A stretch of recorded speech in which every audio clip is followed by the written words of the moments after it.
I've actually got two phones to show you. At $180, the Umidigi F1, which looks like crazy value for money, and then the $230 Oukitel K9, which hasn't actually been officially announced by the company yet, and is looking like an absolute tank of a phone. So let's do this. First up, the F1, and a couple of things worth noting. You get a little thank you card on top, you've got the smartphone beneath that, and the phone comes with an 18-watt fast charger, and a case that feels a little different. It's got this leatherette finish, and at least some character as opposed to clear silicon.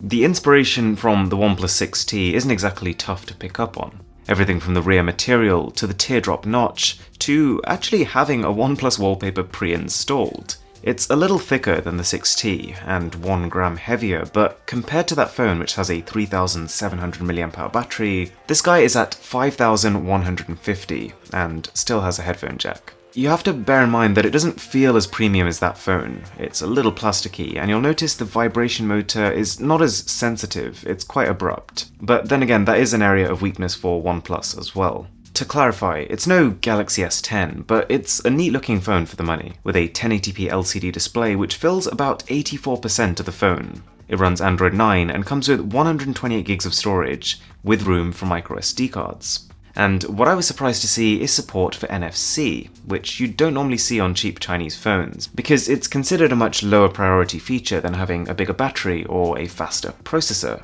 Which it also kinda has. The phone is powered by the Helio P60 chip, which is upper mid-range, somewhere around the Snapdragon 636 or Snapdragon 660 ballpark. And I haven't found a game that it can't play. It's also got a dual camera, which is a little more questionable, but it has the capability to shoot good photos, and with a wide f1.7 aperture, you can get some nice background blur too.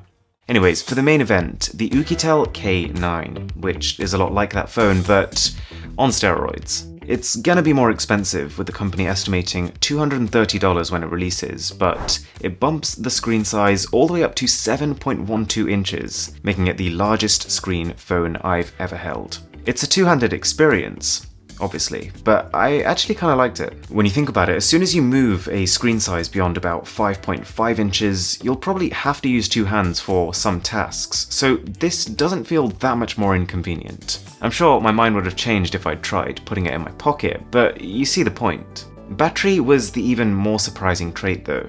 6000 mAh, that's nearly 50% more battery than the S10 Plus. And they've combined this with 30-watt super fast charging. I think that's a really solid move, and when you hear all of this, you think, well, I don't really know what you think, but you don't particularly think of $230 as a price point. Like the last phone, it'll also come with Android 9 out the box, with 128 gigs of storage and a microSD card slot. They're calling this a flagship phone, and in some senses it's quite appropriate, but it's not really a flagship phone in the traditional sense. Like the Umidigi F1, the build is still primarily plastic, and you're not getting anything magical in the camera department. Even in terms of processor, you're getting the weaker Helio P23, which means that compared to the first device, your power per dollar is much lower, but it's a different kind of proposition here. Anyways, I just wanted to show you two really interesting, unique smartphones that I've come across recently. If you enjoyed the video, then do leave a comment and do subscribe, it would really mean a lot to me. And as always, my name is Aaron, this is Mr. Who's the Boss, and I'll catch you in the next one.